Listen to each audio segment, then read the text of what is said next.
Great to have you along for the ride. Thanks a lot for stopping by. Glad to have this man back. He's a former federal agent. He was in a shootout with a drug cartel where his partner was killed. It is Victor Avila. Victor, how are you? Good to see you. Great to be back with you, Joe. You know, Victor Avila Speaks. Go to his website, victoravilaspeaks.com. What is the name of the book, Victor? Agent Under Fire, A Murder and a Manifesto. Even though it's a few years old now, you'd be surprised by how relevant it is to this day. Yeah, no, it's extremely relevant. I want to get right into the second attempted assassin, according to the FBI and according to the local police in Florida, on President Donald Trump. Let me just explain this guy, because you're a former HSI, you're a federal agent, you know the training, you know what goes into seeing somebody as a threat and seeing somebody who isn't a threat. Here's a guy that we now know, because I aired all this video yesterday, all the audio yesterday, we put out all the tweets that he put out, who was actively recruiting Taliban soldiers who were running, not Taliban soldiers, Afghan soldiers running from the Taliban to take them through Pakistan and Iran into Ukraine to help Ukraine fight Russia. He also was trying to take some former Afghan fighters and bring them to Taiwan to protect Taiwan should China want to make a move. Now, maybe I'm an idiot, and there's a good chance I am, but shouldn't this guy be on the radar? Well, it certainly sounds like smuggling to me. I mean, that's what I used to do. Where do you think he's trying to bring them through? The southern border. Well, and here's the thing, Victor, he says it on Twitter. The New York Times did a story where they interviewed this guy who said, I'm having a hard time getting Afghan fighters to go to Ukraine. This guy has to be known to our intelligence, no, to the DOJ, no?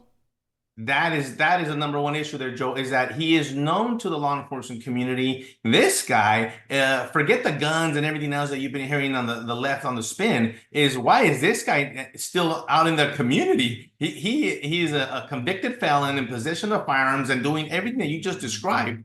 And he's still out there, a threat, and now the threat to President Trump. To me, it's a broken system now that people are realizing that the system has been broken from the very top. And I'm talking about not just federally, but the state, because of the lack of prosecutions or the weakness in these sentences of having these people out in society when they should be at least either incarcerated or under heavy surveillance by the people that's supposed to be, like the FBI and the Secret Service and HSI agencies that I work with, that should be looking at these individuals, and their efforts should be focused on that. But you and I know, Joe, that for a long time, that has been skewed, and the focus has been shifted completely away from the people that actually threaten us.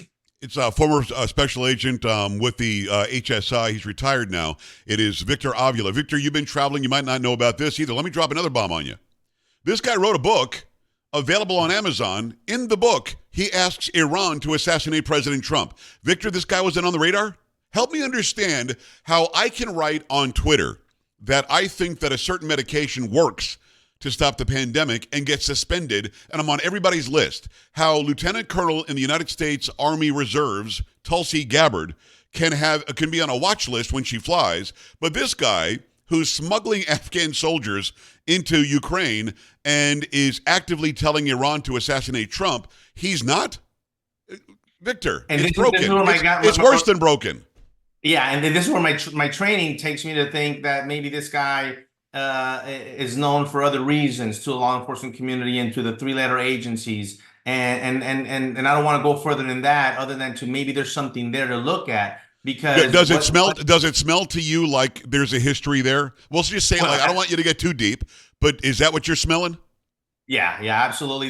There's something to be smelled at, and kudos to the local law enforcement and here for the state of Florida to actually move in and take over and do their own investigation, which is rightly so, because at this point we can't really depend on the Department of Justice. I heard that, by the way, that they're not going to charge him with attempted assassination of the president. He's only looking at charges of possession of a weapon and as a convicted felon and other charges, but not an attempted assassination. A guy that's laid out there for 12 hours with an assault rifle, an AK-47, with a bullet vest on, ready for combat to take out our president, and there's not an attempted assassination charge here. This is ridiculous. Well, isn't this at least conspiracy to commit murder?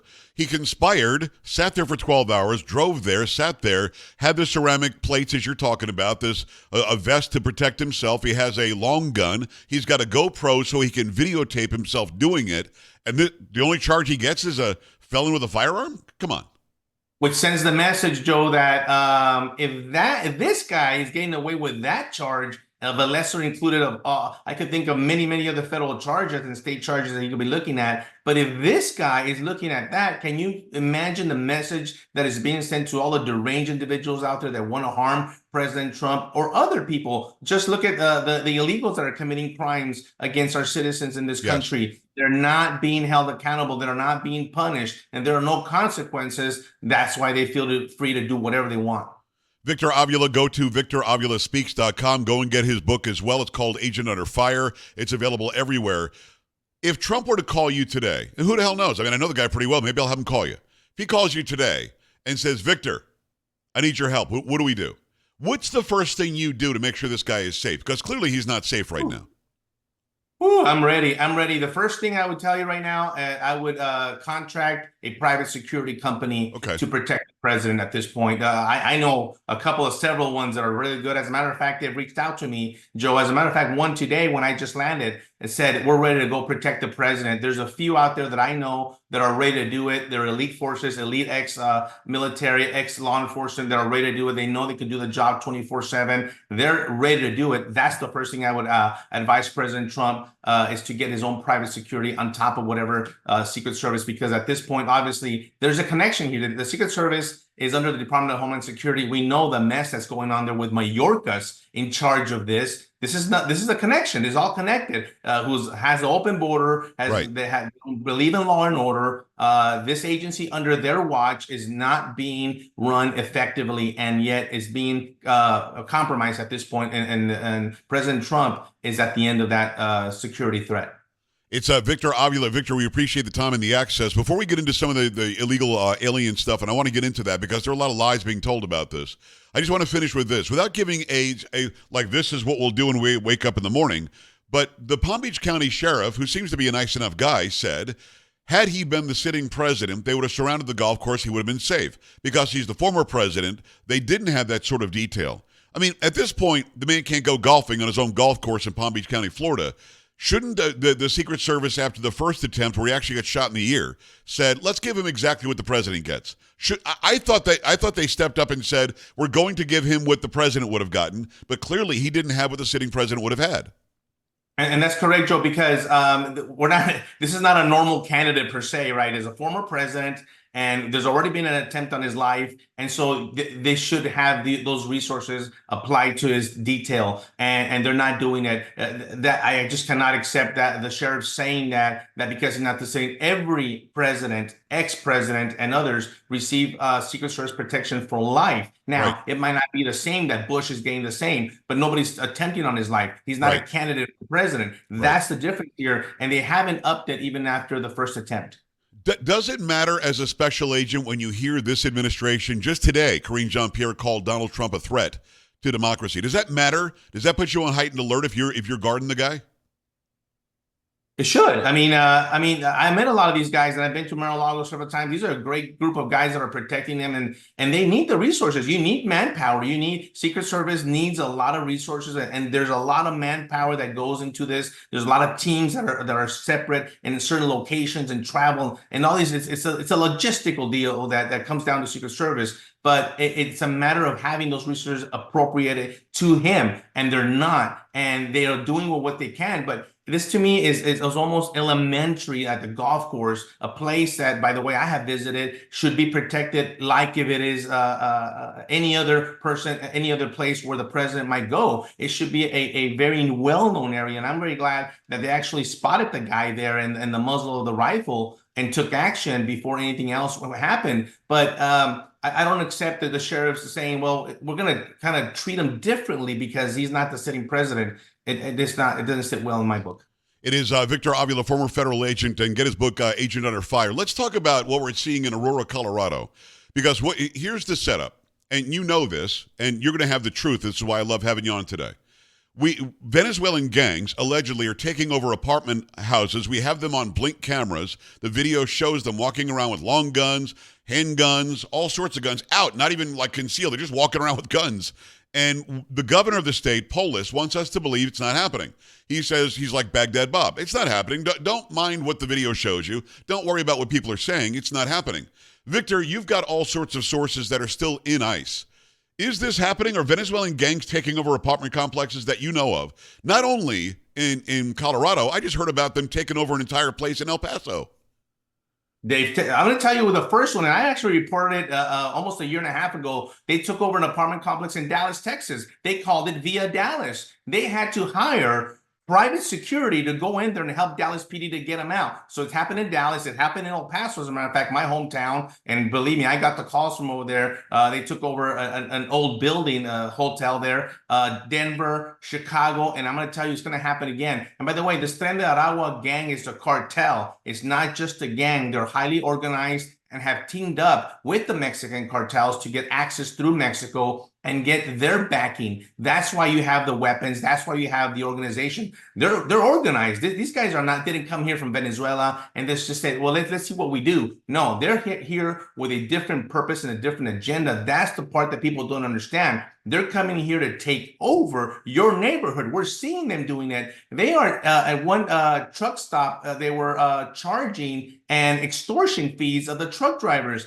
and you know, to go through that truck stop. So they're going in a lot of parts around the country, by the way, everywhere that you go. And it's not just the Venezuela gangs. We have a lot of other Central American gangs, cartels that are all coming in. How did they come in? Illegally. And by the way, a lot of them came in with the permission of a parole that the Biden administration gave them. Yes. And a lot of them came in through the CBP One app. Almost over 1 million of them came in with a permission, if you will. I'm doing air quotes here, that they're considered under this administration, they're considered legal, which they're completely not. It's an illegal system that they're doing here, an illegal violation of all laws and immigration law. But they are here on this policy of the Biden administration. They have blood on their hands. They have a lot of issues here with this open border system. Victor, what I don't get is that Biden, Harris, and Mayorkas don't want us to believe our eyes.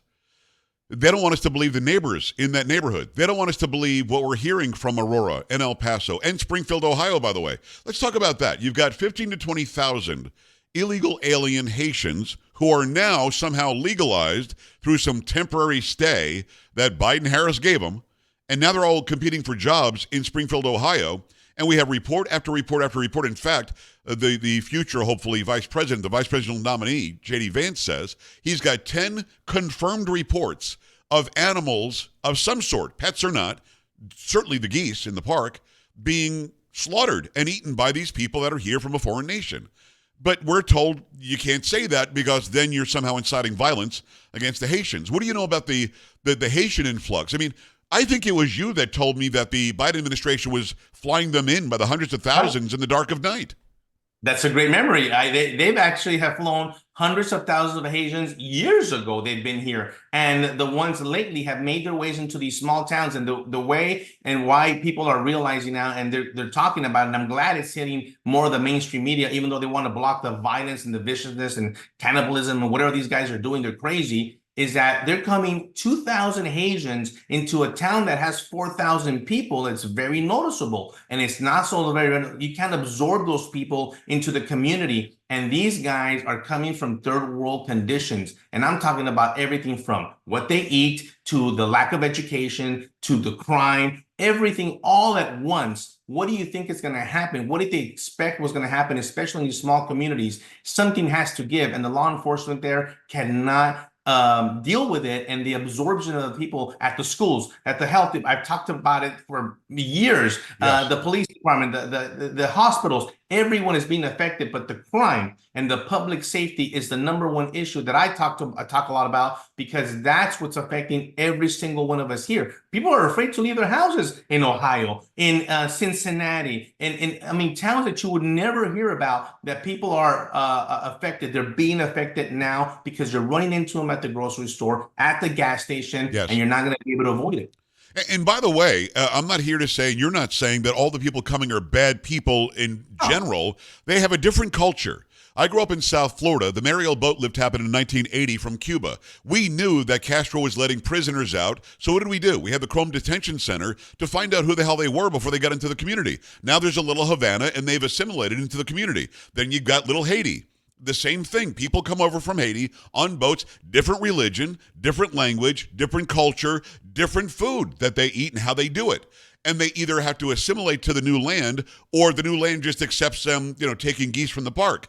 At some point, we have to get smart. Last question with Victor Avila. Victor, you're always amazing jumping into the seat. Here's the question.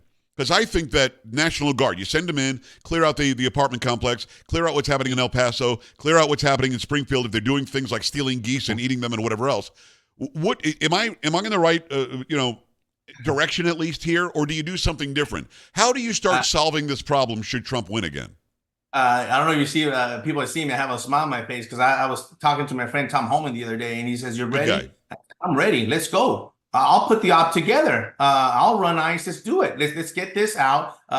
This is something that we could easily do. By the way, ICE, ERO, enforcement removal operations, and even a combination with HSI can go in there and do it immediately. It's just that this administration has tied their hands and the enforcement of it. And then, of course, you have the fight with the sanctuary cities. But at this point, the federal government can come in and do it. Now, it'd be nice to have the reinforcement of the National Guard, even better. But you could actually, right now, with the resources that we have, go in there and clean it up. It's just the will is not there, Joe. They just do not want to do it. And I don't know if it's because of the election. They don't want to make it look because it makes the Democrats look bad with all these people. And I'll repeat what you said. I know not everybody that comes over here is a bad person. I know that. But even if you would just go as low as 1 to 5% of the number of people here that are bad people, that's already in the millions of people. A large number to cause us harm. And this is the point that people are understanding now. So I'm ready to do it. It could easily be done. I have the experience to do it, to actually go in there and clean these cities up, because the ripple effect that it's going to have is obviously you start with securing the border, but you now have to go into the inner cities of this country and clean them up. The amazing Victor Avila. Go and check out his book. It's called Agent Under Fire. Also go to victoravilaspeaks.com. Always appreciate the time and the knowledge, my friend. As this continues to unfold, let's talk again, because people are really frustrated by hearing the news reports, seeing it with their eyes, knowing that the news agencies are lying, that it's not happening, and then this government lying and acting like those who are here illegally are somehow the victims. The truth is always gonna go right through, and it's gonna make sense. And I always get that from you, Victor. Thank you. I appreciate you jumping in today. Thank you. Thank you. All right, brother. We're back after this. Stay right here.